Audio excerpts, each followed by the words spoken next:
Assalamualaikum warahmatullahi wabarakatuh. Rekan-rekan sekalian, kalau kita ingat kembali, mentadabburi kembali kisah kelahiran Rasulullah Shallallahu Alaihi Wasallam, kita akan menjumpai satu kisah ketika Aminah, ibunda beliau, itu melihat satu cahaya keluar dari rahimnya dan menerangi seluruh dunia. Di dalam kitab-kitab sirah, misalnya yang diketengahkan oleh Ibnu Katsir, itu bahwa cahaya itu nanti menerangi Syam, ya, dari Hijaz itu menerangi Syam. Syam itu adalah sebuah daerah yang hari ini terpisah menjadi 4 negara: Palestina, Yordania, Libanon, dan Suriah. Kok nggak ada Israel? Israel bukan negara, ya. Nah, Ibnu Katsir di sini mencoba mencari penjelasan kenapa sih kok cahaya dari Aminah ini, cahaya dari malam kelahiran Rasulullah Shallallahu Alaihi Wasallam ini menerangi Syam, nggak menerangi yang lain. Tidak menerangi Turki, tidak menerangi Yaman misalnya, tidak menerangi lautan, atau kenapa tidak menerangi Eropa, Rum. Ternyata Ibnu Katsir dalam kitab tafsirnya mendapatkan penjelasan ini di dalam surat Al-Baqarah ayat 129. Yang ayat sebelumnya ini sebenarnya menceritakan tentang Nabi Ibrahim yang usai membangun dan membina Ka'bah bersama dengan Nabi Ismail alaihi wassalam. Setelah Nabi Ibrahim dan Nabi Ismail alaihi wassalam selesai membangun Ka'bah, maka Nabi Ibrahim pun berdoa. Dan sampailah doa beliau di surat Al-Baqarah ayat 129. Rabbana wa ba'ath fihim rasulam minhum yatlu alaihim ayatina. Yatlu alaihim ayatik, ya, bukan ayatina. Jadi ayat ini ternyata menurut Ibnu Katsir itu menjelaskan mengenai doa Nabi Ibrahim yang menginginkan dari anak keturunan beliau alaihi salam menjadi seorang rasul. Ini spesifik doanya, seorang rasul. Apa maksudnya? Ternyata doa ini baru dijawab ribuan tahun kemudian, setelah beribu-ribu tahun saat itu keturunan Nabi Ibrahim yang menjadi nabi dan rasul itu melulu hanya dari keturunan Nabi Ishak.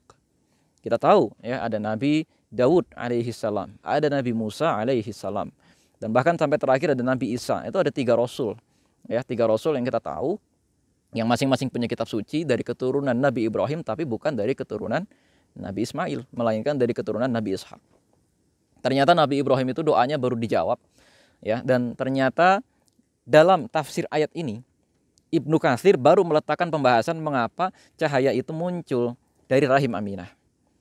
Rupanya cahaya ini, ya, cahaya yang menerangi daerah Syam dari rahimnya Aminah ini memberikan pertanda bahwa nanti di akhir zaman agama Islam itu akan menjadi cahaya di Syam, atau cahaya bukan hanya di Syam tapi bersinar ke seluruh dunia dari wilayah Syam. Kita tahu hari ini wilayah Syam itu menjadi tempat pertempuran tiada henti antara kaum muslimin melawan orang-orang Yahudi dan melawan orang-orang Khawarij. Yang Khawarij kita sudah tahu, yang Yahudi kita juga sudah tahu. Dari sanalah muncul mujahid-mujahid yang hebat. Di antaranya Izzuddin Al-Qassam. Lalu di antaranya lagi muncul Ismail Haniyah misalnya. Syekh Ahmad Yasin misalnya. Kalau sekarang ada muncul Khalid Mish'al. Semua mereka adalah para pejuang. Dan ini juga menjadi pertanda bahwa kita jangan pernah melupakan Palestina, jangan pernah melupakan Baitul Maqdis, jangan pernah melupakan wilayah Syam kalau kita mengingat bagaimana cahaya menyinari wilayah Syam di masa kelahiran Rasulullah Shallallahu Alaihi Wasallam. Hari ini mungkin kita adanya jauh di Indonesia, akan tetapi dari persamaan akidah, dari persatuan Islam inilah, dari persatuan antar keumatan inilah, dari persatuan hati inilah, bangsa kita terhubung dengan bangsa-bangsa yang lain. Kalau sekarang ada OKI, Organisasi Konferensi Islam, dan seterusnya.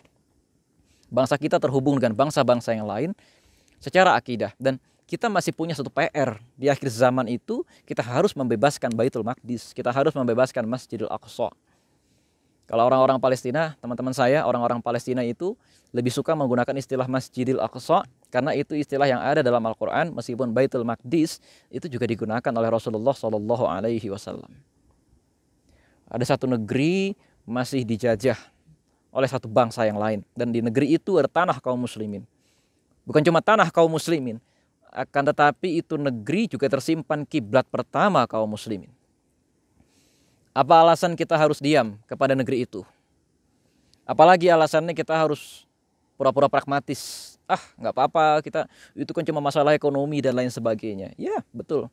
Tapi kita jangan lupa bahwa penjajah Yahudi tidak akan datang ke sana kalau tidak ada kalimat atau kalau tidak ada sesuatu yang menerangkan dalam kitab suci mereka bahwa mereka akan datang ke sana lagi nanti.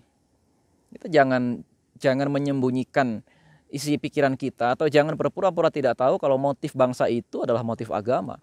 Karena kalau motifnya ekonomi tentu lebih subur daerah lain atau tentu lebih banyak lagi sumber minyak dari daerah lain misalnya. Maka tidak lain tidak bukan. Kita harus mempersatukan tenaga kita, biaya kita, mempersatukan cita-cita kita untuk bisa berjuang di akhir zaman dan memusatkan pikiran kita untuk wilayah Syam. Apakah bentuknya kita berangkat ke sana? Atau apakah bentuknya kita donasi, mengirimkan uang ke sana? Atau apakah kita bentuknya pencerdasan kepada masyarakat mengenai bahaya dari penjajahan? Atau kita melakukan pembentengan kepada generasi muda misalnya mengenai apa itu penjajahan, mengenai apa itu agama Yahudi dan lain-lain sebagainya. Terserah. Yang penting teman-teman sekalian, menurut Ibnu Katsir ketika menafsirkan surat Al-Baqarah ayat 129 ini, Rabbana wa ba'ats fihim rasulam minhum. Maksudnya adalah cahaya itu nanti akan menjadi harapan di akhir zaman. Bahwa akhir zaman itu cahaya Islam tidak redup tapi malah semakin bersinar. Kenapa semakin bersinar? Karena sekian banyak penjajahan, sekian banyak penindasan, pasti akan melahirkan pahlawan. Maukah kita menjadi pahlawan itu?